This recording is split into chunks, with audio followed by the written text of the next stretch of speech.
నేను అనుకున్న దానికంటే బాగానే చేశాను. 2 సంవత్సరాలు కరోనా ఉన్నప్పటికీ నేను చేయగలిగాను. రాబోయే రోజుల్లో మీ మద్దతుతో మరింత చేయాలని నేను కోరుకుంటున్నాను. నన్ను ఆశీర్వదించండి. సింపుల్ అండ్ స్ట్రైట్ మెసేజింగ్ జరిగింది వైఎస్ఆర్ పార్టీ తరఫున జగన్మోహన్ రెడ్డి గారు. దాంట్లో ఎలాంటి అంబిగ్విటీ లేదు. ఆయన దాంట్లో he didn't even means words ఇటు అటు అని చెప్పేసి దాగుడు మూతలుగా ఏం మాట్లాడలేదు. కానీ కూటమిలో అలాంటి మెసేజ్ జరిగిందా? అలా కమ్యూనికేట్ చేయగలిగారా?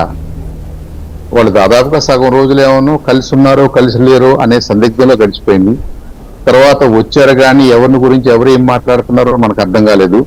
అదే చిలకలూరుపేటలో నేను ఆ రోజున బీజేపీ నుండి చాలా ఎక్స్పెక్ట్ చేశాం. ఫైనల్ ఏదో ప్యాచప్ అయింది, పీఎం గారు వస్తున్నాడు, ఆయన కరిష్మా మనకు ఉపయోగపడాలి, మన రాష్ట్రంలో ఉపయోగపడాలంటే ఒక 4 మంచి మాటలు చెప్తాడని ఆశించాం. ఆయన ఏం చెప్పలేదు కదా. నా ఉద్దేశం ఇవాళ వరకు చెప్పలేదు. 4 మంచి మాటలు అంటే చంద్రబాబు గారి నాయకత్వం వర్ధిల్లాలి, చంద్రబాబు గారి నాయకత్వంలో ఎన్డీఏ బలపడాలి, ఆయన్ని సీఎం చేసుకుందాము, రాష్ట్రాన్ని ముందుకు నడుపుదామని ఆయనేమనలేదు.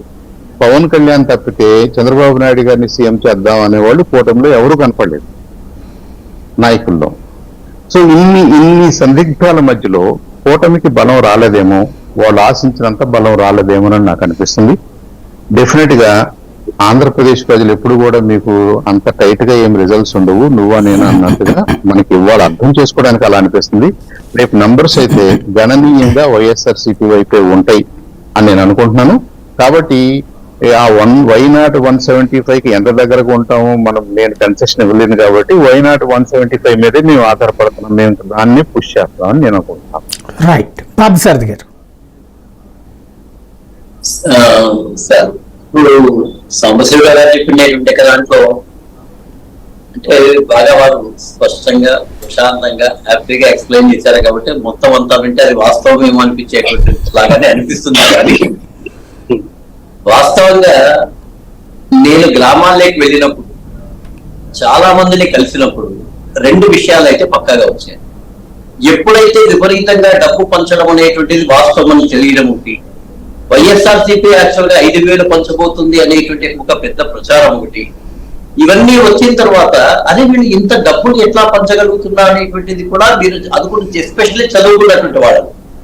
నేనైతే చదువుకొని మిగతా చోట్ల ఉండే దగ్గర నుంచి వచ్చిందేటువంటి వాళ్ళలో 100కి 90% అండి, 100కి 90%. ఈవెన్ రెడ్డి కమ్యూనిటీలో కూడా, ఎందుకు ఆ పదం చెప్తున్నానంటే రెడ్డి కమ్యూనిటీలో ఉండేటువంటి వాళ్ళలో కూడా నేను చాలా మందితో ఇంటరాక్ట్ అయ్యాను. చదువుకున్నటువంటి వాళ్ళలో మాత్రం వైఎస్ఆర్సీపీకి పూర్తి వ్యతిరేకత ఉంది, వాళ్ళకి ఉద్యోగ అవకాశాలు ఇక్కడ ఏమీ లేవు అనేటువంటిది చాలా ఎంపథెటిక్ గా ఉంది. నేను కొన్ని చోట్ల చూశానండి, వాస్తవంగా వాళ్ళ కోసం కొన్ని వస్తువులు ఏర్పాటు చేయాల్సింటే